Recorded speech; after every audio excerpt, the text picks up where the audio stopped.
What if the things you struggle with today are not just in your head, but also stored in your body, shaping the way you breathe, sleep, and react to the people you love? Imagine reliving stress before you even realize what set you off, or feeling numb when you want to feel alive. If any of that sounds familiar, stay with me. This is a guide to understanding why trauma lingers, how it reshapes the brain and body, and what you can actually do to heal. The Body Keeps the Score is written by psychiatrist Bessel van der Kolk, a pioneer in trauma research and treatment. Over decades of work with veterans, abuse survivors, and children, he noticed a pattern that traditional talk therapy alone could not fully explain. The book blends science, clinical stories, and practical methods to show how trauma rewires our nervous system and how healing requires more than insight. It matters because so many of us carry hidden imprints of overwhelming experiences, and there are concrete ways to reclaim safety, presence, and connection. The core idea is simple. Trauma is not only a story about the past, it is a living pattern in the body and brain that shapes how we feel, think, and relate right now. To heal, we must help the body feel safe, calm the nervous system, and reconnect with ourselves and others. Let's break that down into a few key ideas. We will look at how trauma lives in the body, why safety and connection are the foundation of recovery, how mindful awareness helps you notice and name what you feel, and why body based practices such as breathwork, yoga, EMDR, and movement can unlock change when words fall short. First, trauma lives in the body and rewires the brain. When something overwhelming happens, your smoke alarm system goes on high alert. The amygdala fires quickly. The rational parts of the brain that help you plan and put things into perspective can go offline. The body gets ready to fight, flee, or freeze. This is helpful in danger, but after trauma, the alarm may stay stuck on. As a result, a sudden noise feels like a threat. A partner's silence feels like abandonment. A crowded room feels unsafe. You might swing between hyperarousal, which looks like irritability, startle responses and panic, and numbness, which feels like foggy thinking or emptiness. A veteran who hits the ground at the sound of fireworks is not being dramatic. His body has learned that loud explosions means danger.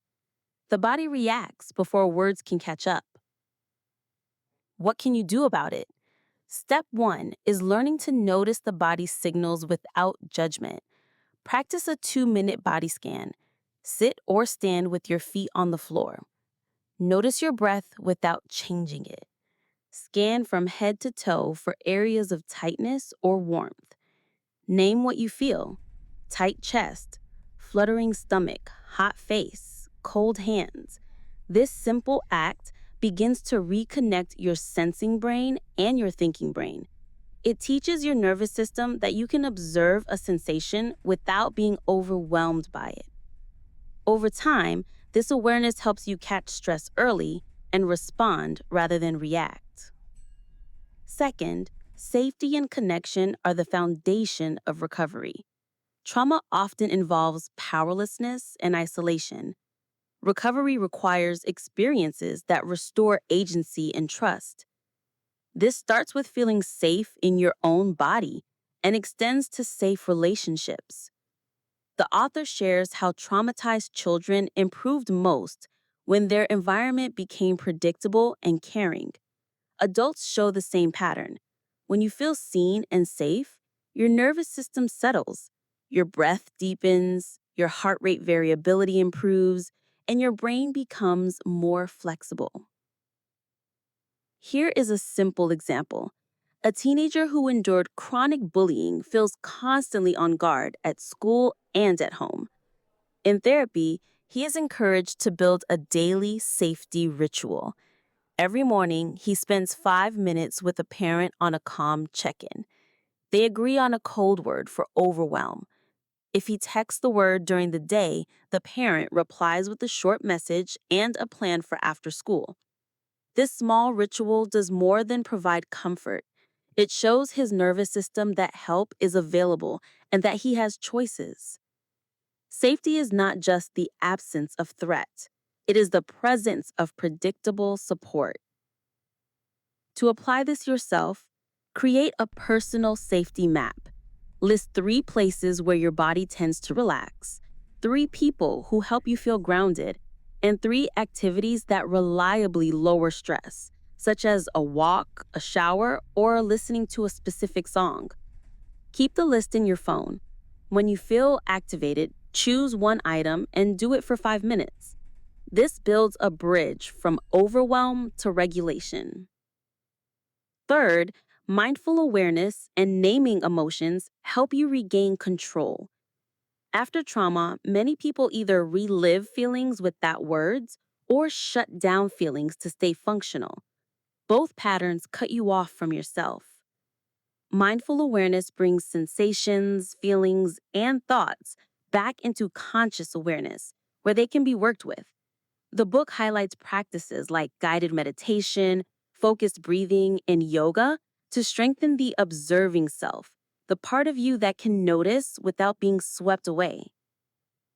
Consider a nurse who worked through a crisis and now has nightmares and sudden bursts of anger. She learns a breathing practice called box breathing. Inhale for 4 counts, hold for 4 counts. Exhale for 4 counts, hold for 4 counts. Then repeat for 2 minutes. At first, it seems too simple, but this steady rhythm calms the fight or flight response and anchors attention in the present. As she practices daily, she gets better at noticing the first signs of activation: tight jaw, raised shoulders, stomach knot. She names the feeling anger and asks herself what it's protecting. This pause lets her choose a response rather than snapping at a colleague. Awareness creates a space where choice becomes possible. A practical way to start is to schedule 2 breathing breaks each day. Set a timer for morning and afternoon. Do 2 minutes of slow breathing, in and out through the nose if possible. Then label 3 feelings or sensations without judging them. You're building the muscle of noticing and naming, which is the gateway to regulation. Fourth, the body needs active experiences of mastery and movement. Trauma is not only a memory, it is also energy that the body didn't get to complete. That's why movement-based therapies are powerful. Yoga, martial arts with an emphasis on control and respect, dance, and even simple rhythmic exercises help rewire the nervous system. The author describes how yoga practice improved heart rate variability and reduced trauma symptoms by teaching people to tolerate sensations and relax on purpose. It's not about touching your toes, it's about reclaiming your ability to feel your body and direct your attention. Think of someone who freezes in conflict. When tension rises, their breath locks and they can't speak. A gentle yoga sequence that focuses on breath-led movement can change the script. Inhale, lift arms. Exhale, lower. Inhale, expand the chest. Exhale, soften the shoulders. Over time, the body learns that sensations can rise and fall without catastrophe. The person starts to notice a tight throat during arguments and can take 3 breaths before responding. That small act reintroduces choice. To apply this, choose one simple movement practice for 10 minutes a day. If you like structure, try a beginner yoga video. If you prefer simplicity, put on a song with a steady rhythm and sway, step, or stretch gently. Keep your attention on the sensation of your feet on the ground and the flow of breath. The goal is not performance, it's presence. Fifth, targeted therapies can help the brain process traumatic memories safely. The book discusses approaches like EMDR, which uses bilateral stimulation, such as eye movements, to help the brain integrate stuck memories. There's also neurofeedback, which trains brainwave patterns, and internal family systems, which helps you relate to protective parts of yourself with curiosity rather than shame. Each method aims to create a felt sense of safety while revisiting the past in tolerable doses, so the alarm system can update. Here's a simple story that captures the point. A car accident survivor avoids drival for years. Talk therapy helps her understand why, but her body still panics at the wheel. With a skilled EMDR therapist, she revisits the memory while focusing on bilateral stimulation. After several sessions, her body's alarm softens. The image of the crash becomes a past event, not a present threat. She still feels cautious, but she can drive short distances and expand from there. The key is that change happened through a controlled experience, not just an explanation. If you want to apply a version of this on your own, try gentle bilateral stimulation during calm reflection. Sit comfortably and tap your left knee, then right knee, back and forth, while recalling a mildly stressful event, not a severe trauma. Keep your breath slow. If intensity rises above a 5 out of 10, stop and ground yourself by naming 5 things you see and 3 sounds you hear. This is not a substitute for therapy, but it can teach you how pacing and rhythm affect your nervous system. Another crucial message is that healing is relational. Trauma often damages our ability to trust, to read cues accurately, and to feel safe with others. Recovery includes finding or building relationships where you can show up as you are and be met with steadiness. Group programs, theater and storytelling workshops, and peer support can be transformative. The author describes how veterans found relief in forming communities where they could be challenged and supported at the same time. Play, laughter, and shared goals are not luxuries. They are nervous system medicine. To bring this into your life, choose one low stakes embodied group activity. It might be a beginner dance class, a drumming circle, a hiking group, or community theater. Tell yourself that the goal is not to be talented. The goal is to practice being in your body with others in a predictable and respectful setting. If that is not accessible, begin with one safe person. Share a short grounding practice before difficult conversations. 3 breaths together, a hand on the heart, a simple check in question like, what do you notice in your body right now? Small rituals like these build a sense of belonging. Finally, empowerment is the thread that ties everything together. Trauma takes away your sense of control. Healing feeds it back to you in bite sized pieces. You choose when to pause. You choose which practices to try. You choose whom to trust. As the author puts it, being able to inhabit your body with a sense of safety is the foundation for joy and curiosity. When your nervous system is not always scanning for threat, your attention becomes available for learning, work, and love. Let's recap the key takeaways in a simple way. Trauma is not just a past event.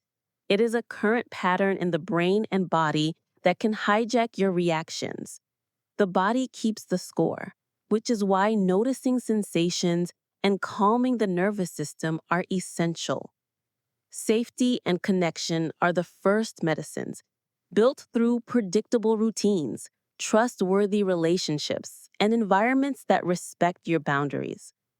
Mindful awareness helps you notice and name what you feel, creating the space to choose. Movement and breath-based practices reintroduce flexibility and presence. Targeted therapies like EMDR, Neurofeedback and parts work can help unstick traumatic memories in a safe, paced way. Community and play restore trust and belonging, and empowerment is both the path and the destination. Small choices, practiced often, rebuild your confidence to live in your body and your life. If this summary resonated, consider reading The Body Keeps the Score for deeper insights and stories that bring the science to life. You might explore a gentle yoga class, a breathing practice, or a conversation with a trauma-informed professional to see what supports you most. If you found value here, share this with someone who could use a hopeful, practical perspective. And if you want more summaries like this one, especially on topics like healing, resilience, and personal growth, let me know what book you want next. Your experience matters, and your body's wisdom is a powerful guide back to safety, connection, and joy.